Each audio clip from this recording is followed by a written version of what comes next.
Netanyahu की मौत हो गई, ईरान के हमले में मारे गए। पिछले कुछ घंटों में सोशल मीडिया पर ऐसी खबरें तैर रही हैं क्योंकि नेतन्याहू का कोई अता पता नहीं है। वहीं खामेनेई की सेना IRGC उनकी मौत का बदला नेतन्याहू की मौत से लेने की कसम खा चुका है। कह चुके हैं कि नेतन्याहू को ढूंढेंगे और मारेंगे। वहीं खामेनेई की मौत की खबर करीब 12 घंटे बाद दुनिया को पता चली थी। अब लोगों का कहना है कि नेतन्याहू की मौत हो गई है, लेकिन इजराइल दुनिया को बता नहीं रहा। अब सवाल है कि ऐसा दावा किया क्यों जा रहा है और ये दावा सही है या सिर्फ अफवाह है, या सच में कुछ ऐसी बात है जो इजराइल छुपा रहा है। चलिए सिलसिलेवार तरीके से जानते हैं। दरअसल बेंजामिन नेतन्याहू ने अपने ट्विटर अकाउंट पर युद्ध को लेकर एक वीडियो शेयर किया था। इसके बाद मीडिया पर दावा किया जाने लगा कि उनके दाहिने हाथ में 6 उंगलियां दिखाई दे रही थी, जिस पर दावा किया गया कि ये वीडियो AI जनरेटेड है। कहा गया कि वीडियो में जब नेतन्याहू हाथ ऊपर की ओर उठाते हैं तो उंगली के बगल में ही मांस का एक टुकड़ा एक्स्ट्रा दिखाई दिया।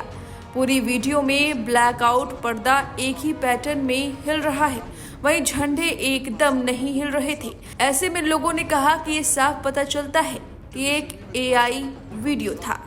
इस वीडियो पर लोगों ने तरह तरह के कयास लगाए। कहा कि अगर ये नेतन्याहू नकली है तो फिर असली कहाँ है? क्या सच में कुछ इजराइल में बड़ा हुआ है?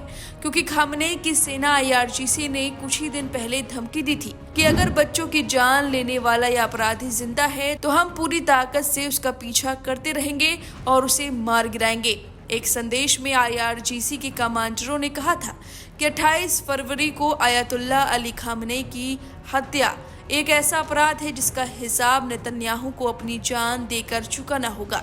हालांकि अब इन दावों को अफवाह करार देते हुए नेतन्याहू के दफ्तर से सफाई आई है, जिसके बाद लोगों का शक और गहरा होता जा रहा है कि आखिर नेतन्याहू जिंदा हैं तो वो खुद क्यों नहीं सामने आते।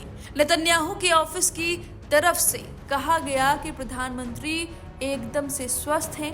एक समाचार एजेंसी ने जब नेतन्याहू के कार्यालय से सवाल किया कि क्या इस बात पर कोई बयान है कि नेतन्याहू की हत्या कर दी गई, इस पर कार्यालय की तरफ से कहा गया कि ये सारी खबरें एकदम फर्जी हैं। अब सवाल ये है कि अगर ये खबर फर्जी है तो नेतन्याहू सामने आते क्यों नहीं, और ईरान अपने रहबर का बदला लेगा, ये पूरी दुनिया जानती है। खैर, अभी इस खबर पर इजराइल की तरफ से पुष्टि तो कर दी गई कि वो जिंदा है, लेकिन ईरान समर्थक को ये बात हजम नहीं हो रही क्योंकि नेतन्याहू खुद सामने नहीं आ रहे। वहीं एक तरफ खामेनेई के जाने के बाद भी वहां के राष्ट्रपति विदेश मंत्री अब्बास अराक्ची खुलेआम घूम रहे हैं। उन्हें जरा भी खौफ नहीं है। जरा देखिए हमारी अगली रिपोर्ट में।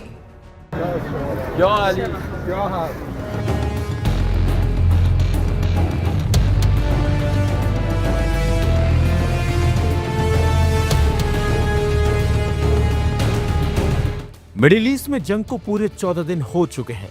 लगातार हमलों और बढ़ते तनाव के बीच ईरान की सड़कों पर एक अलग ही तस्वीर दिखाई दी, जब लाखों लोग कुद्दस डे के मौके पर बाहर निकल आए।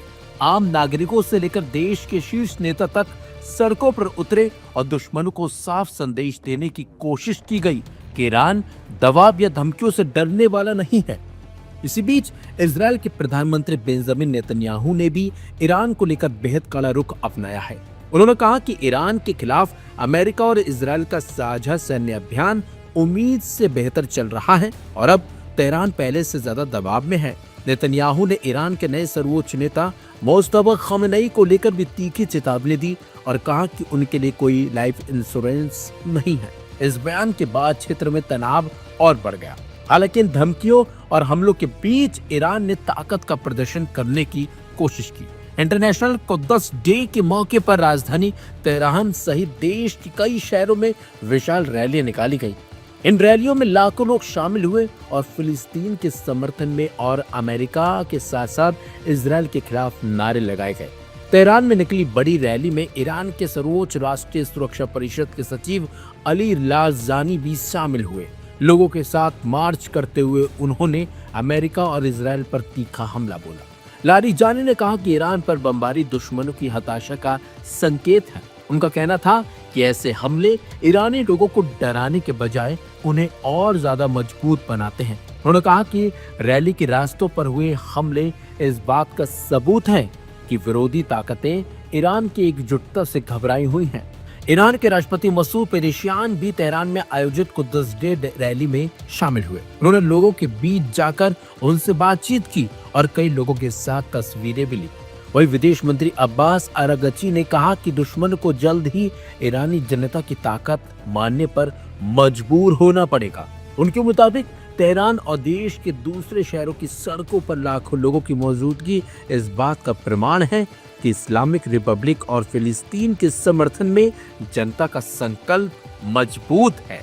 तेहरान के अलावा केरमानशाह, हमेदान और सीरजान जैसे शहरों में भी बड़ी रैली निकाली गई। इस्फहान के ऐतिहासिक नक्श-ए-जहां स्क्वायर में भी भारी भीड़ उमड़ी, जहां लोगों ने अमेरिकी इजरायली हमलों के खिलाफ प्रदर्शन किया और देश के समर्थन में नारे लगाए। पश्चिमी ईरान के केरमानशाह में किसानों ने ट्रैक्टर रैली निकालकर कुद्दस डे में हिस्सा लिया। ईरान के बाहर भी इस दिन फिलिस्तीन के समर्थन में आवाज उठी। कोलालमपुर में हजारों लोग सड़कों पर उतरे और फिलिस्तीन के समर्थन में ईरान पर हमलों के विरोध में उन्होंने प्रदर्शन भी किया। इसके अलावा भारत में भी कई जगह कुद्दस डे पर रैलियां निकली, सड़कों पर लोग उतरे। देखिए इन तस्वीरों में, ये तस्वीरें लखनऊ और जम्मू कश्मीर से सामने आई हैं। यानी एक तरफ मिडिल ईस्ट में युद्ध और सैन्य टकराव का दौर जारी है, तो दूसरी तरफ कुद्दस डे के बहाने ईरान की जनता और नेतृत्व ने एकजुट होकर ये संदेश देने की कोशिश की है कि बाहरी दबाव, धमकियां और हमले उनके हौसलों को तोड़ नहीं सकते, बल्कि उनके हौसलों को और मजबूत करते हैं।